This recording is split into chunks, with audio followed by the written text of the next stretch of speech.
இனிய உறவுகளுக்கு வணக்கங்க. இங்கே விஜயும் காவேரியும் அந்த சித்தி குடும்பம்னு வந்திருக்காங்க இல்லையா, அவங்கள எப்படியாவது விரட்டணும் அப்படின்னு நினச்சிட்டு நீங்கள் இங்கே இருங்க, நாங்கள் அந்த வர்றோம், ஒரே ஒரு நிமிஷம் நாங்கள் பொறுத்துருங்க, இதோ வந்துடுறேன் அப்படின்னு சொல்லிட்டு வெளியில் போயிடுறாங்க. வெளியில் போயிட்டு விஜய் தன்னோட நண்பன்கிட்ட போயிட்டு மைக் வாங்கிட்டு வந்துடுறாருங்க.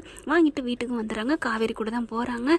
ரெண்டு பேரும் அவ்வளோ ஒரு சந்தோஷமாக வெளியில் போயிட்டு வராங்க. பரவாயில்லையே, எங்கள் வீட்டுக்காக நீங்கள் ரொம்ப பாடுபடுறீங்க அப்படிங்கிறாங்க. ஏய் என்ன உங்கள் வீடு எங்கள் வீடுன்னு சொல்லிட்டு நம்ம வீடுன்னு சொல்லிட்டு அப்படிங்கிறாங்க. நம்ம வீடு தான், இருந்தாலும் இங்கே பாரு, இருந்தாலும் நொறுந்தாலும் ஏதாவது பேசுனேன் அடிச்சேன்னு வைவேன் அப்படிங்கிறாங்க. என்னம்மாம்மா அடிச்சேன்னு சொல்கிறீங்க? அப்போ நான் பூ மாதிரி பார்த்துப்பேன், இந்த உலகத்திலே இல்லாத புருஷன் மாதிரி பார்த்துப்பேன் அப்படி இப்படின்னு சொன்னீங்க. இப்போ என்னடான்னா அடிச்சேன்னு வையின்னு சொல்கிறீங்க. மாமா என்ன மாமா அப்படின்னு கேட்க, ஐயோ என் செல்லம் அப்படியே கொஞ்சி கொஞ்சி அப்படியே மனசை மாற்றிடுவாளே, இப்படிலாம் பேசாதம்மா, நான் ஏற்கனவே 10 விஜயா உடஞ்சி மாறி போய் நிற்கிறேன் உன்னோட அன்பில், இப்படியெல்லாம் சொன்னேன்னு வைவேன் 100 விஜயா மாறி உலகத்தையே ரெக்க கட்டி பறந்துட வேண்டிய என் தங்கம் அப்படிங்கிறாங்க. பேச்சை மட்டும் பெருசாக பேசுங்க அப்படிங்கிறாங்க. ஏய் என்னடி டபக்குன்னு கவுத்து விட்ட அப்படி இப்படின்னு சொன்னேன், இப்போ மறுபடியும் இப்படி சொல்கிறேன். சும்மா சொன்னேன் மாமா, சரி வாங்க, எனக்கு ரொம்ப ரொம்ப ரொம்ப ரொம்ப சந்தோஷமாக இருக்குது, எனக்கு ரொம்ப ரொம்ப ரொம்ப பிடிச்ச புருஷன் அப்படின்னு சொல்லிட்டு உம்மா ஐ லவ் யூ அப்படின்னுக்குறாங்க. அடடா என்னால் தாங்க முடியலையே, இரு எனக்கு ஒரு மாதிரியாக இருக்குது, என் புருஷன்டா நான் ஒன்றும் கொஞ்சாமல் என் செல்லம் என் தங்கம் அப்படின்னு டக்குன்னு என்ன பண்ணுறாங்க, அவங்களோட கையை எடுத்து தன்னோட கண்ணத்துக்கு கீழே வச்சுக்கிட்டு அப்படியே விஜய் அப்படி கொஞ்சிக்கிட்டே வராங்க. இவர் பார்த்தீங்கன்னா தன்னாலே ஒரு மாதிரி ஆகுறாரு. இங்கே இந்த தெருவில் எங்கேயாவது மெடிக்கல் இருக்கா காவேரி அப்படிங்கிறாங்க. மெடிக்கலா எதுக்கு மாமா அப்படிங்கிறாங்க. இல்லை மெடிக்கலில் போயிட்டு ஒரு மாத்திரை வாங்கணும் அப்படிங்கிறாங்க. டேய் என்னடா மாத்திரை அப்படின்னு கேட்க, ஆமாம்மா நீ பாட்டுக்கு என்னை எப்படியே கட்டி பிடிக்கிற முத்தம் கொடுக்குற உயிர் உலகன்னு சொல்கிறியா, எனக்கு என்னால் தாங்க முடியலை அதனால அப்படிங்கிறாங்க. ஏய் கொஞ்சம் சைலண்ட், என்ன நினச்சிட்ருக்க, நீ பாட்டுக்கு எதுவும் நினைக்காதம்மா, எனக்கு நீ காட்டுற அன்பு மழையில் அப்படியே நனைஞ்சுக்கிட்டு இருக்கேம்மா, அப்படியே குளிர் ஜரம் வந்துடும், நான் வீட்டுக்குள்ளே போய் தூங்கையில் ஜன்னி வந்துட்டா அதுக்கு தான் சேஃப்டிக்கு ஜுரம் மாத்திரை வாங்கி வச்சுக்கலான்னு மெடிக்கல் தேடுறேன் அப்படிங்கிறாங்க. அட பாவி அப்படிங்கிறாங்க. ஏன் நீ என்ன நினச்ச, அப்போல்லாம் ஒன்றும் இல்லை, அதெல்லாம் சரி வராது, மாத்திரைலாம் தேவையில்லை, நீ வண்டியை ஓட்டுறா அப்படிங்கிறாங்க. இல்லைம்மா எனக்கு இப்போவே இங்கே பாரு ஃபீவர் வருது அப்படிங்கிறாங்க. ஃபீவர் வந்தால் போர்வையா மாமா நான் இருக்கேன்ல அப்படிங்கிறாங்க. ஓ ஓ ஓ நீ இருக்கேல்ல அப்படிங்கிறாங்க. அப்போ இப்போவே எனக்கு ஜுரம் அடிக்குதே அப்படின்னு ஒரு கையை ஓட்டிக்கிட்டே ஒரு கையை தான் கண்ணத்துக்குள்ள வைக்கிறாரு. ஊன்னு அடுங்குறாரு. சரி சரி நான் இருக்கேன் அப்படின்னு சொல்லிட்டு அப்படியே கட்டி அணைக்கிறாங்க. வண்டி தாறுமாறாக ஓடுது. பார்த்து அப்படிங்கிறாங்க. நீ இப்படிலாம் பக்கத்தில் வந்து கட்டி பிடிச்சின்னா என்னால் தாங்க முடியலம்மா, நீ தள்ளியே இருமா அப்படின்னு சொல்லிட்டு இங்கிட்டே திரும்பி பார்க்காம ஓடுறாரு. மாமா என்ன, ஏன் என் கூட சண்டையா அப்படின்னு கேட்க, அதெல்லாம் ஒன்றும் இல்லை காவேரி, உன் கண்ணை பார்த்தா அப்படியே ஒரு மாதிரி ஆகுது அதுதான் அப்படிங்கிறாங்க. ரொம்ப தான் அப்படிங்கிறாங்க. அடுத்து வீட்டுக்கு வந்துடுறாங்க. வீட்டுக்கு வந்த கையோட எல்லாரும் வெளியில் உட்காந்துருக்காங்களா. வாங்க தம்பி இந்த வரேன்ட்டு போனீங்க அப்படிங்கிறாங்க. ஒன்றும் இல்லை வேலை அர்ஜென்ட்டு, அதனால தான் நான் போய் தான் இங்கே சைன் பண்ணி இன்டர்வியூலாம் முடிச்சு வச்சுட்டு வந்தேன், வேற ஒன்றும் இல்லை அப்படிங்கிறாங்க. தாத்தாவும் பாட்டியும் பார்க்குறாங்க. தாத்தா வந்து ஒரு முடிவை மனசுக்குள்ளே வைக்கிறாரு. ரைட்டு, என் பேராண்டி ஏதோ ஒன்று பண்ணிட்டான், சிங்கம் களத்தில் இறங்கிருச்சு அப்படின்னு நினச்சிக்கிறாங்க. என்னடா பேராண்டி அப்படிங்கிறாங்க. இங்கே உடனே விஜயும் அப்படின்னு கண்ணடிச்சுக்கிறாரு. அடுத்து பார்த்தா, இங்கே பாருங்கள் எங்களுக்கு என்ன ஒரு முடிவை சொல்லுங்கள், நீங்கள் பாட்டுக்கு போகிறீங்க வர்றீங்க அப்படின்னு சொன்னோன்னே, என்ன உனக்கு என்னடா அவர் என்ன வேலைக்காரன் நினச்சியா முடிவை சொல்கிறதுக்கு, அவர்கிட்ட நீங்கள் வந்து நிற்கிறதே தப்பு, என்னடா நினச்சிட்டு இருக்கீங்க அப்படின்னு சாரதா கத்துறாங்க. ஹலோ இங்கே பாருங்க, டே என்ன அலோக்கலான்ட்டு மூஞ்சி முறைலாம் பேர்த்து விடுவேன் அப்படின்னு வேகமாக நிவினும் யமுனாவை எகிறுறாங்க. அப்படியே எல்லாத்துக்குள்ளேயும் சண்டை அப்படியே கஜமஜான்னு நடக்குதா. அப்போ பார்க்குறாங்க, இங்கே பாருங்கள் நீங்கள் வந்து எங்கள் அப்பாவுக்கு 2ஆம் தரம்னு என்ன ஆதாரம் இருக்குது அப்படிங்கிறாங்க. ஏன் நாங்கள் தான் காமிச்சோமே, சரி ஆதாரம் காமிங்க, ஆதார் அட்டை காமிங்க, ஓட்டர் ஐடி காமிங்க, அங்கே இருக்கிற நீங்கள் ஸ்கூலு காலேஜ் இதெல்லாம் படிக்க வச்சுருப்பீங்களா அதெல்லாம் கொடுங்க அப்படின்னு கேட்க, கரெக்டாக பாயிண்ட்டை பிடிச்சிங்க சகலை அப்படிங்கிறாங்க. அடுத்து பார்த்தா எல்லாம் இருக்குது, நாங்கள் வர வைக்கிருக்கோம், எல்லாம் வந்துடும், வந்ததுக்கப்புறம் உங்ககிட்ட காமிக்கிறேன் அப்படிங்கிறாங்க. சரி அதெல்லாம் காமிக்கிறது இருக்கட்டும், இப்போ கிளம்பு அப்படிங்கிறாங்க. கல்யாணி வந்து செம்ம கோவம் வருது. இங்கே பாருங்கள் இந்த வீட்டுக்கும் அந்த வீட்டுக்கும் எந்த சம்மந்தமும் இல்லை, மரியாதையை வெளியில் போங்க அப்படிங்கிறாங்க. சம்மந்தம் இல்லாட்டி அந்த வீட்டு பொண்ணியா இங்கே இருக்குது, அது உனக்கு தேவையில்லை, போறியா என்ன அப்படிங்கிறாரு விஜய். அதுக்கப்புறம் பார்க்குறாங்க, இங்கே பாருங்கள் எங்களுக்கு ஒரு முடிவு தெரியாமல் போக மாட்டோம் அப்படிங்கிறாங்க. அதுக்கப்புறம் விஜய் என்ன பண்ணுறாங்க, கொஞ்சம் முடியாதுன்னு அங்கே தாத்தாவுக்கும் பாட்டிக்காகவும் இவங்களுக்காகவும் ஒரு சப்பக்கட்டு கட்டிட்டு அடுத்து இங்கே வாங்க அப்படின்னு 3 பேரையும் கூட்டிகிட்டு போகிறாங்க. நிவின் விஜய் வராங்க. இங்கே பாருங்கள் எங்கள் தாத்தாவும் பாட்டியும் திட்டுவாங்க, அதனால நீங்கள் கொஞ்சம் என் பேச்சை கேட்குறீங்களா அப்படிங்கிறாங்க. அதெல்லாம் முடியாது, நாங்கள் இங்கே தான் இருப்போம் அப்படிங்கிறாங்க. என்ன எங்கள் வீட்டுக்குள்ளே வந்துடுவீங்களா, காலை வச்சிருவீங்களா, காலை நர் அப்படிங்கல, ஏன் வந்தால் என்ன பண்ணுவீங்க அப்படின்னு, வாமா அப்படின்னு சொல்லிட்டு 3 பேரும் உள்ளார போயிடுறாங்க. அடுப்படி வரைக்கும் நாங்கள் போவோம், என்ன பண்ணுவீங்க அப்படின்னு உள்ளுக்க போகிறாங்க. ஏன் போவீங்களா, அடுப்புல போய் நீங்கள் என்ன தண்ணி வந்து குடிப்பீங்களா, என்ன பண்ணுவீங்க அப்படின்னு விஜய் கேட்க காவேரி பார்க்குறாங்க. மாமா ஏன் தண்ணி குடிப்பீங்களாலாம் கேட்குறாரு. இவர் சொல்கிற பார்த்தா கிச்சனுக்கு போகணும் போல் தோணுது போல இருக்கே. எதுக்கு மாமா, ஏய் பக்கி சும்மா இருடி, இதுங்க இங்கே உள்ளர போனால் தானே நம்ம அங்கே போய் வைக்க முடியும். ஓ ஓ ஓ அதுவா, ஓகே மாமா அப்படிங்கிறாங்க. அப்புறம் பார்க்குறாங்களா, நீங்கள் பாருங்கள் இங்கெல்லாம் வந்துட்டு இருக்க வேலை வச்சுக்காதீங்க அப்படிங்கிறாங்க. நாங்கள் எங்களுக்கு நீங்கள் கொடுக்குறத கொடுத்துட்டா நாங்கள் எங்கே இருக்கிறோம், ஏய் வாங்கடி இன்னைக்கு கிச்சனில் அவங்கள சமைக்க விடக்கூடாது வாங்க அப்படின்னு போயிட்டு கிச்சனில் போய் 3 பேரும் சாமானம் போட்டு உட்காந்துக்கிறாங்க. எப்படி சமைக்கிறீங்க என்னன்னு பார்த்துருவோம் அப்படிங்கிறாங்களா. இங்கே எல்லாரும் கங்கா சாரதா எல்லாரும் உங்கள்கிட்ட பேச்சு கொடுத்துட்ருக்காங்க. நைஸாக அப்படியே நிவினும் காவேரி விஜய் 3 பேரும் கிளம்பி அந்த அவங்க இருந்தாங்க பார்த்தீங்களா அந்த கெஸ்ட் ஹவுஸ்ன்னு சொல்லிட்டு அங்கே போகிறாங்க. போயிட்டு என்ன ப்ரோ என்ன இங்கே கூட்டாந்துருக்கீங்க அப்படின்னு கேட்க நிவின்ட்ட எல்லா விஷயத்தையும் சொல்கிறாங்க. Wow super idea bro, idea super அப்படிங்கிறாங்க. சரி இப்போ மேலே மாட்டணுமே இதை ஒட்டணுமே அப்படிங்கிறாங்க. சீக்கிரம் அதுங்க வெளியில் வரங்காட்டிலையும் அப்படிங்கிறாங்க. டக்குன்னு என்ன பண்ணுறாரு, சேரு ஸ்டூல் எதுவுமே இல்லையே அப்படின்னு பார்க்குறாங்க. உடனே விஜய் பார்க்குறாரு காவேரியை.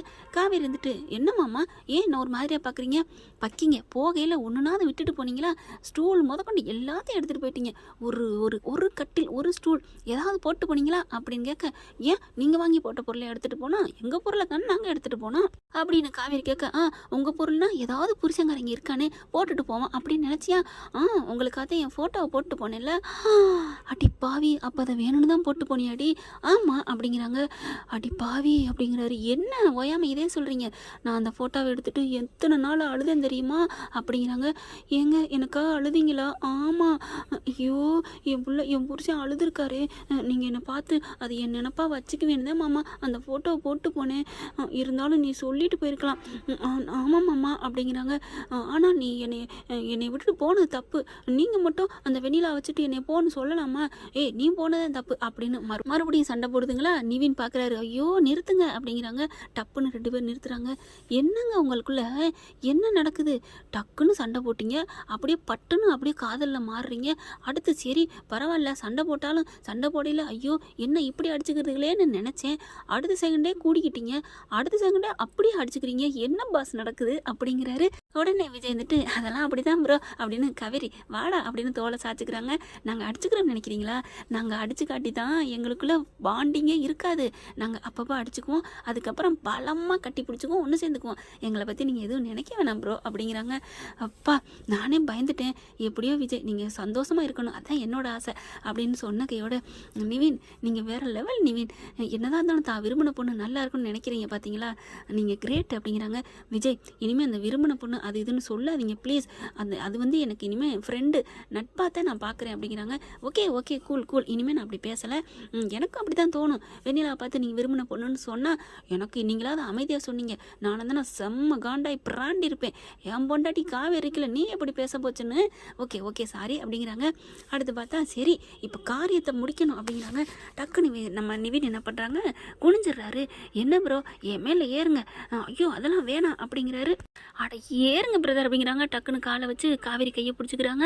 அதுக்கப்புறம் மேலே ஏறி கரெக்டாக லைட்டாக ஒட்டினாலே போகுதுன்னு அவங்க ஃப்ரெண்டு சொன்னாங்க இல்லையா, அப்படியே மேலே முகட்டில் உச்சியில் போய் ஒட்டி விட்டுறாரு. அடுத்து டக்குன்னு இறங்குறாங்க. இறங்க போயில காவேரி டபக்குன்னு வேணுக்குன்னு அவங்க காவேரி மேலே விழுந்து இறங்குறாரு. அம்மா அப்படிங்கிறாங்க. காவேரி என்னடா ஆச்சு, போடா வேணுக்குன்னே மோதி விட்டு இப்போ நம்ம என்னடா ஆச்சாமல, ஐயோ ஆரம்பிச்சிட்டிங்களா, வேணாம்ப்பா வேணாம் அப்படிங்கிறாரு நிவின். சரி நிவின் பயந்துட்டா அப்படி, காவேரி நிவின் இருக்கிற வரைக்கும் நம்ம அடிச்சுக்க வேணாம் ஓகேவா ஓகேவா அப்படிங்கிறாங்க.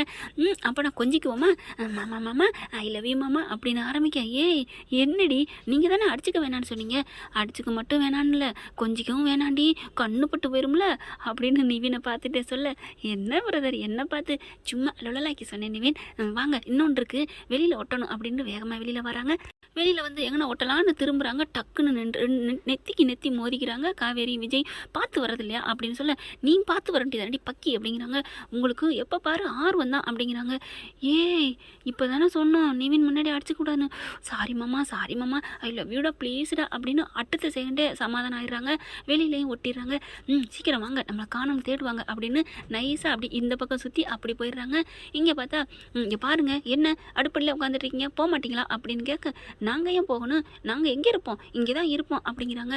அதுக்கப்புறம் விஜய் என்ன பண்ணுறாங்க, இங்கே பாருங்கள் உங்களுக்குன்னு ஒரு ஐடியா சொல்கிறேன் அப்படிங்கிறாங்க. என்ன ஐடியா அப்படின்னு கேட்க, இந்த மாதிரி கோர்ட்டில் கேஸ் போட்டிருக்கோம், அதுக்கு தீர்ப்பு வரட்டும், இல்லையா நீங்கள் ஏதோ ஆதாரம்லாம் வச்சுருக்கீங்களே, Aadhaar card voter ID college படித்தது எல்லாத்துலேயுமே அவரோட இருக்கணும், எல்லாத்தையும் கொண்டு வாங்க, அது வரைக்கும் நீங்கள் வெளியிலலாம் இருக்க வேணாம், எங்கள் வீட்டு கெஸ்ட் ஹவுஸ் இருக்குது அங்கே வேணால் தங்கிக்காங்க அப்படிங்கிறாங்க. அப்படியே பார்க்குறாங்க 3 பேரும். இது நல்ல ஐடியா தான், நாங்கள் இங்கே தான் இருப்போம், ஆனால் எங்களை விட்டு நீங்கள் எங்கேயும் போக முடியாது, நாங்கள் கண்ணை விளக்கணை விட்டு பார்த்துக்கிட்டே இருப்போம் அப்படின்னு அந்த பையன் சொல்கிறான், அதாவது கிருஷ்ணா. நீங்கள் விளக்கணை விட்டே பார்த்துட்டு இருக்குங்கப்பா, நாங்கள் ஒன்றும் சொல்லலைப்பா அப்படிங்கிறாரு. நிவின் விஜயும் சிரிச்சுக்கிறாங்க. சிரிக்காத அப்படின்னு சொல்லிட்டு சமாளிக்கிறாரு. காவேரிக்கு சிரிப்பு தாங்க முடியலை, பேசாமல் இருடி அப்படிங்கிறாரு. அதுக்கப்புறம் 3 பேரும் கிளம்புறாங்க. நாங்கள் எப்படி சாப்பிட்றது எப்படி அதெல்லாத்தையும் நாங்கள் என்ன வாழைப்பழத்தை உரிச்சா தர முடியும், வாங்கி தான் தர முடியும், நீ தாம்மா உரிச்சதிங்கன்னு நீ போடி அப்படிங்கிறாங்க. அதுக்கப்புறம் பார்க்குறாங்க சாரதா, என்ன தம்பி இந்த இதுக்கு இதெல்லாம் தேவையா, ஐயோ அம்மா சும்மா இரு அப்புறம் பேசிக்குவோம் அப்படின்னு சொல்லி அடக்குறாங்க காவேரி. அதுக்கப்புறம் அவங்க 3 பேர் அங்கே போயிடுறாங்களா. இங்கே போனதுக்கப்புறம், ஏண்டி இப்படி உன் புருஷன் இவ்வளோக்கு அநியாயத்துக்கு நல்லவராக இருக்காரு, அம்மா நான் சொல்கிறத கேளுமா எல்லாம் இருக்குமா விஷயம் அப்படின்னு சொல்லிட்டு ரூமுக்குள்ளே வேகமாக போகிறாங்க. தாத்தா பாட்டி சித்தப்பா அவங்க சித்தி அவங்க 4 பேரை தவிர்த்து அங்கிட்டு போகிறாங்க. காவேரி பார்க்குறாங்க, மாமா தாத்தா நல்லவங்க தானே, அவங்கள மட்டும் கூட்டணி சேர்த்துக்குவோமா அப்படின்னு கேட்குறாங்க. இந்த காலத்தில் யாரையும் நம்பக்கூடாது, நம்ம மட்டும் போவோம் வா அப்படின்னு சொல்லி கூட்டிகிட்டு போகிறாங்க. கங்காவும் யமுனாவும் நாங்கள் அப்படிங்கிறாங்க. வேணாமா உங்கள் வாய் ஏதாவது வச்சுக்கிட்டு இருக்க மாட்டீங்க, உளறிடுவீங்க, அதனால் என் அத்தைக்கு மட்டும் சொல்கிறேன் அப்படின்னு அத்தையை கூப்பிட்றாங்க. அதெல்லாம் முடியாது நாங்களும் வருவோம் அப்படிங்கிறாங்க. சரி காவேரி உன் அக்கால் தங்கச்சியும் கேட்க மாட்டாங்க வா அப்படின்னு சொல்லிட்டு 3 பேரும் போகிறாங்களா. எல்லோரும் ரூமுக்குள்ளே போகிறாங்க. கூட்டி கொண்டே உட்கார வைக்கிறாங்க. இங்கே பாருங்கள் நம்ம இப்போ சக்ஸஸாக அந்த பிளான் ஏல ஆரம்பிச்சிருக்கோம் அப்படின்னு சொல்லிட்டு தான் ஐடியாவாக சொல்கிறாரு. வாவ் சூப்பர் ஐடியாவாக இருக்கே அப்படிங்கிறாங்க. சரி இதை எப்படி பார்க்குறது அவங்க பேசுகிறது அப்படிங்கல கரெக்டாக தன்னோட மொபைல் எடுத்து காமிக்கிறாரு. பார்த்தீங்களா அப்படிங்கிறாங்க. ஐயோ நீங்கள் தூங்கிட்டீங்கன்னா சுவிட்ச் ஆஃப் ஆயிடுச்சுன்னா என்ன பண்ணுறது அப்படின்னு கங்கா கேட்க, ஏய் காவேரி கோதாவரி சரியான ஆள் தாண்டி, எல்லாம் பக்காவாக கேட்குறாங்க பார்த்தியா, நீனு தான் இருக்கியே ஏதாவது கேட்குறியா அப்படின்னு கேட்க, மாமா நீங்கள் தான் எல்லாமே என்கிட்ட சொல்லிட்டீங்களா அப்புறம் எப்படி நான் தெரியாத மாதிரி கேட்குறது அப்படிங்கிறாங்க. ஓ ஆமாம்ல, சரிங்க கோதாவரி எனக்கு மொபைல் மட்டும் இல்லை நிவின் மொபைலும் இருக்குது என் பொண்டாட்டி மொபைலும் இருக்குது, வேணா உங்கள் மொபைலையும் கனெக்ட் பண்ணட்டுமா, பண்ணுங்க அப்படிங்கிறாங்க. அவங்களுக்கும் பண்ணிடுறாங்க. ஃபோன் எடுத்து பார்க்குறாங்க. இருங்க என்ன பேசுகிறான்னு கேட்போம் அப்படின்னு பார்க்குறாங்களா. உள்ளுக்கு போதுங்க. அப்பாடா எப்படியோ வந்ததில் பாதி கிணறு தாண்டிட்டோம், சக்ஸஸ். இன்னும் மீதி கிணறு அந்த வீட்டில் நம்ம பாதி பங்கெல்லாம் வாங்கக்கூடாது, முழுசையும் வாங்கிட்டு தான் போகணும். ஆமாம்மா என்னம்மா நினச்சிட்டு இருக்காங்க, தோட்டம் இருக்குது எஸ்டேட் வாங்கியிருக்காரு எல்லாத்தையும் லவுட்டை பார்க்குறாங்க, அந்த வீடு நம்ம தான் வாங்கணும், அதுக்கு என்ன பண்ணுறது, நீங்கள் ஃபோனை போடுறா என்ன சொல்கிறாருன்னு பார்ப்போம் அப்படின்னு ஃபோனை போட போகிறாங்களா. ஃபோனை போட்டுக்கிட்டு என்ன பண்ணுறான், ஐயோ சுவிட்ச் ஆஃப் ஆயிடுச்சேம்மா அப்படிங்கிறாங்க. இவன் ஒருத்தன் சீக்கிரம் சார்ஜ் போடுறா அப்படிங்கிறாங்க. இதை போடுறேம்மா போட்டுட்டு என்ன ஏதுன்னு விவரம் பேசு அப்படிங்கிறாங்க. அதுக்கப்புறம் சரி பசிக்குது நான் போய் சாப்பாடு வாங்கிட்டு வந்துடுறேன், நீங்கள் வந்து சார்ஜை போட்டு வைங்க அப்படின்னு போயிடுறான். என்னடி பண்ணுறது இதுங்கக்கிட்ட வாங்குறதுக்குள்ள போராட வேண்டியதாக இருக்குது. சரி ஃபோனை பேசிட்டு அவர் என்ன சொல்கிறாருன்னு கேட்போம் அப்படிங்கிறாங்க. யார் அவர் அந்த ஒரு ஆள் யார் அப்படிங்கிறாங்க. மாமா வேலை பார்த்தியா எப்படி பக்காவாக வேலை செய்யுது, மாமா சூப்பர் மாமா உன் ஐடியா மாமா அப்படின்னு சொல்லிட்டு விஜயை போய் காவேரி அப்படி கட்டி பிடிக்கிறாங்க. ஏய் அடங்குடி அப்படிங்கிறாங்க கங்கா. அக்கா போக்கா என் மாமாவுக்கு அறிவுக்கா, அவர் அறிவை நீ கொஞ்சம் கூட பாராட்ட மாட்டியே, ஏய் பாதி தாண்டி வந்திருக்கு, இன்னும் மீதி அவர் யாருன்னு தெரியலை, அது தெரியட்டும், உன் புருஷனை நானே தலைக்கு மேலே வச்சு கொஞ்சறேன். அக்கா எத்தனை நாள் உனக்கு ஆசை, என்னடி சொல்கிற தலைக்கு மேலே தூக்க கொஞ்ச அப்படிங்கிறாங்களா. ஏய் ஒரு குழந்தையா சொன்னடி, நீ ஒருத்தி போடி அப்படிங்கிறாங்க. அப்போ கொழுந்தனா சொல்லலையா? ஐயோ கொழுந்தனாத்தே சொன்னதே என்னடி, போறியா என்ன அப்படிங்கிறாங்க கங்கா. காவேரியை பார்த்து விஜய் முறைக்கிறாரு. மாமா ஏன் மாமா முறைக்கிறீங்க? நீ எப்படி என்னை பார்த்து இப்படி சொல்ல போச்சு? நான் என்ன சொன்னேன்? ஒன்றும் சொல்லலையே அப்படிங்கிற டக்குன்னு எந்திரிச்சு போகிறாங்க. அப்புறம் இன்னொன்று, ஆளாளுக்கு மொபைலை வந்து ஆன் பண்ணி வச்சுக்கோங்க, அவங்க என்ன பேசுகிறான்னு தெரியணும். பார்த்தீங்களா சாரதா சொல்கிறாங்க, தம்பி என் மொபைலையும் கனெக்ட் பண்ணுங்க தம்பி, ஏன்னா உங்களை யாரையும் நம்ப முடியாது, நீங்கள் எல்லாரும் மல்ட்டி ஆயிடுவீங்க. நான் தான் கண்ணை முழிச்சு பார்க்கணும். என் புருஷன் துறையா இவளுக வந்து ஏமாத்துக்காரியெல்லாம் பித்தலாட்டுக்காரியெல்லாம் தெரியணும். அப்படி இவளுக தான் தப்பு பண்ணிட்டு வந்திருக்காளுங்க, என் புருஷன் மேலே எந்த தப்பு இல்லைன்னு மட்டும் தெரிஞ்சிச்சு, அவளுகளே கோர்ட் என்ன தண்டனை கொடுக்கறது, நானே இவளுகளை நறுக்கிறத எடுத்துகிட்டு போய் நறுக்கிட்டு வந்துடுவேன். காவேரி அப்படின்னு சொல்லிட்டு வேகமாக ஓடுறாரு. காவேரி அம்மாடியோ அப்படின்ட்டு போகிறாங்க. ஆனாலும் இங்கே விஜய் முறைச்சிட்டு போனதை பார்த்துட்டு காவேரி பார்க்குறாங்க. மாமா மாமா நில்லுங்க நில்லுங்க நில்லுங்க அப்படின்னு போகிறாங்க. ஆனாலும் உன் மேலே எனக்கு போய் கோவம், என்னை ஆளை விடுறி அப்படின்ட்டு போகிறாரு. மாமா உங்கள் மேலே நான் உயிரே வச்சுருக்கேன்டா, ஐ லவ் யூடா, நீ எவ்வளோ பெரிய காரியம் பண்ணியிருக்கீங்க, நான் உங்களை நான் பாராட்டணும், இருங்க இருங்க அப்படின்ட்டு போகிறாங்க. அதெல்லாம் முடியாதுடி, நமக்குள்ளே சண்டையான சமாதானம்னு என்னன்னு இருக்குது, அதை நீ வந்து சமாதானப்படுத்து அப்படின்னு பேசிக்கிட்டே மாடிக்கு போயிடுறாங்க. காவேரி செல்லமும் பின்னாடியே ஓடுறாங்க. தாத்தா பார்க்குறாரு, என்ன நடக்குதுன்னு ஒன்றுமே புரியலையே அப்படின்னு இருக்காங்க. ஓகே ஃப்ரெண்ட், பார்க்கலாம். இது நம்மளோட கற்பனை கதை தான், இப்படியெல்லாம் போகலாம் அப்படின்னு. இந்த பதிவு உங்களுக்கு பிடிச்சிருந்துச்சுன்னா உங்கள் பொண்ணான கையில் லைக் போட்டு சப்ஸ்கிரைப் பண்ணிடுங்க. Thank you friends.